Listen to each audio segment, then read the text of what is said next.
Hello, আসসালামু আলাইকুম। অনেকদিন পর একটি ব্লগ নিয়ে হাজির হয়েছি। ফাইনালি লাস্ট কবে একটি ব্লগ ভিডিও বানিয়েছি তা আমার নিজেরই মনে নাই। আমার এখনও বিশ্বাস হচ্ছে না, আর কিছু সময় পরেই নতুন একটা বছর 25 পেরিয়ে আমরা এখন 26-এ চলে আসলাম।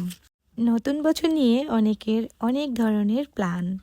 কেউ হয়তো বাড়ি করবে, কেউ হয়তো গাড়ি কিনবে, কেউ হয়তো নতুন দেশে পড়াশোনা করতে যাবে, কিংবা কেউ হয়তো ভালো একটা চাকরি করবে।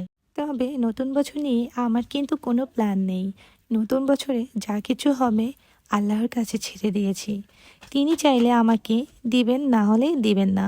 আমার কোনো আফসোস থাকবে না। কিন্তু একটা জিনিস মনে মনেই ভেবে রেখেছি, নতুন বছর আসলে নিজেকে আরও বেশি গুটিয়ে ফেলবো। সব জায়গা থেকে নিজেকে সরিয়ে আনবো। বন্ধু বান্ধব আত্মীয় স্বজন দিন শেষে কেউই কারোর নয়। তারা শুধুমাত্র আমাদের সুসময়ের বন্ধু, সুসময়ের আত্মীয় স্বজন।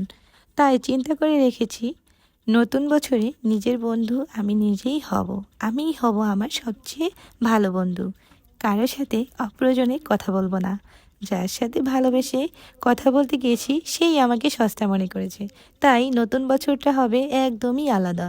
যাই হোক বাবা, অনেক বেশি জ্ঞান দিয়ে ফেললাম। কথা বলতে বলতে সন্ধ্যা পেরিয়ে রাত চলে এসেছে। রাতের খাবার খেয়ে বসে পড়লাম এক কাপ চা নিয়ে। সারাদিনের ক্লান্ত যেন এক কাপ চায়ের চুমুকে শেষ হয়ে গেল। এই ছিল আমার আজকের একটা সারাদিন। আল্লাহ হাফেজ।